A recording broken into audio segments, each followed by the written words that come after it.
Hey everyone. Okay, so we love to dig into the big shifts happening around the globe. And Thailand is making a huge move with this new marriage equality law. We're talking, wedding vows and ceremonies. This law is basically rewriting the rules for LGBTQI couples. And get this, it all kicks in on January 22nd, 2568. That's like right around the corner. Right, and it's incredible how this law isn't just about saying, okay, same-sex marriage is legal now. It's about leveling the playing field, legally speaking, in almost every aspect of life. We're talking about giving LGBTQI couples the same rights and responsibilities as heterosexual couples, from the basic stuff to, the more complex issues like adoption and inheritance. It's like they scanned through the entire Thai legal system with a magnifying glass, replacing every single husband and wife with language that guarantees equality for everyone. Exactly. I mean, think about it.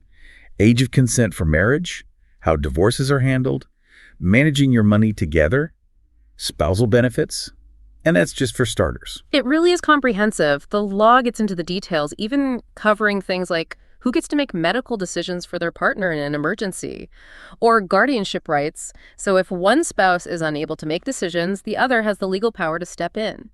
And it even tackles the sometimes tricky topic of spousal maintenance, making sure things are fair for everyone. So it's not just a surface level change, it's deep. Really is. Okay, so let's shift gears a bit and talk about something that's close to home for a lot of people: adoption. This law makes things crystal clear when it comes to joint adoption for same-sex couples. Yeah. No more legal gray zones. Right. This is huge. It used to be that individuals could adopt, but the law didn't quite know what to do with same-sex couples as a family unit. Right. But Nyana Supafwing, she was on the Special Committee for Marriage Equality. She said it perfectly. This law bridges that gap, making sure that both partners in a same-sex marriage are seen as equal parents by the law. Which is how it should be. Exactly. And get this, you want to marry someone from another country, go for it. But if your partner's hoping to get Thai citizenship through marriage, well... Yeah, that's where things get a little tricky. A little bit, yeah. The Nationality Act, especially Section 9, it's a bit behind the times, you could say. It still talks about a wife getting citizenship through her husband, which just goes to show, even with these big changes, some parts of the legal system are going to need a little nudge to catch up. It's like you remodel your house, top to bottom, all the latest gadgets, and then you realize, oh, the plumbing is still from the 1950s. Right. A little bit like that. But there's hope, right? Oh, absolutely. Yeah. Nyana also mentioned that there's this built-in review period, 180 days, for all the government agencies to go through and spot any of these inconsistencies and smooth them out. It shows they're taking this seriously, They know it's a process. Exactly. It's a process. Okay, so we're celebrating this win for international marriage rights. But the article also brought up another potential snag: IVF. What's the deal there? That's definitely an area that needs a closer look. Right now, the law doesn't really address children who are conceived through IVF, particularly in the context of surrogacy. Because they're still using that husband and wife language. You got it.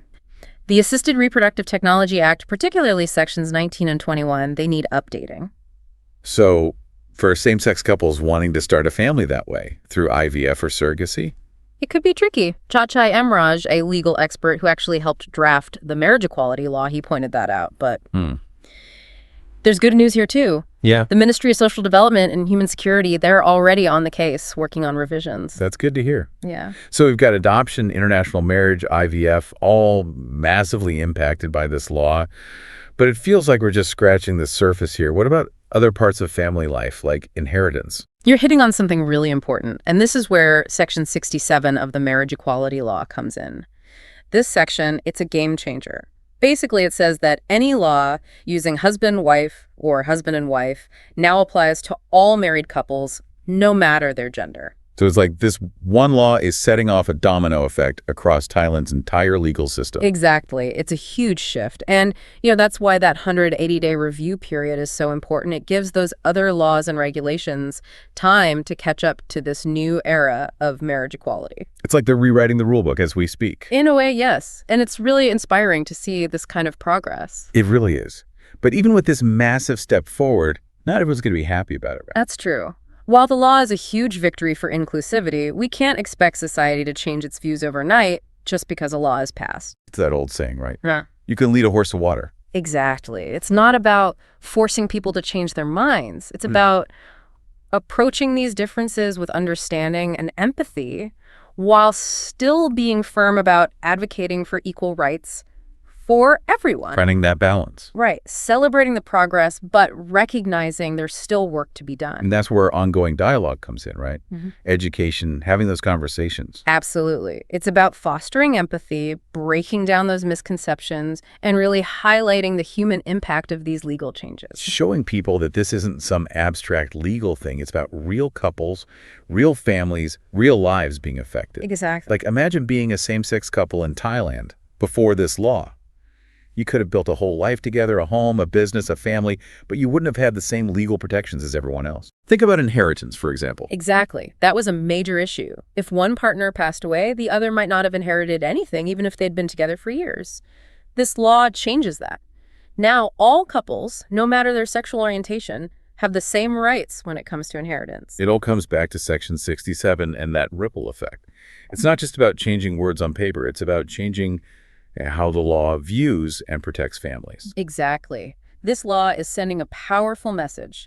LGBTQI families are just as valid, just as deserving of legal recognition and protection as any other family in Thailand. Yeah, it really drives home the impact this is going to have.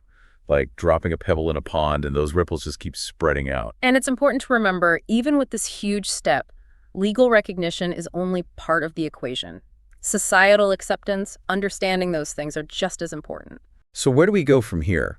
We've talked about some big wins, especially for things like adoption, inheritance, and those everyday rights that couples have that we often don't even think about. Right, those are big ones. But we've also seen those areas where things still need some work, like that outdated language in other laws, particularly around IVF and international marriage. Definitely. It's a process, and those areas need attention to make sure everything aligns with this new era of equality. It's like they've laid down this incredibly strong foundation that's built on inclusivity. Now it's about making sure the rest of the structure, the walls, the roof, it all lives up to that same standard. I like that analogy. It really captures the essence of what's happening. This isn't just about rewriting laws. It's about changing lives, changing hearts and minds, and ultimately reshaping society as a whole. It really makes you think, what other parts of life could use that kind of a makeover? What laws, what systems, what ways of thinking need a little renovation to reflect who we are today? Something to think about, right? Absolutely. These are the kinds of questions we need to keep asking. Well, on that note, a huge thanks to you for joining us for this deep dive into such a pivotal moment for Thailand. We'll definitely be keeping an eye on things as this law goes into effect and those ripples of change continue to spread. It's been fascinating, and it'll be interesting to see how it all unfolds. Until next time, everyone, stay curious, keep those insightful questions coming, and never underestimate the power of knowledge.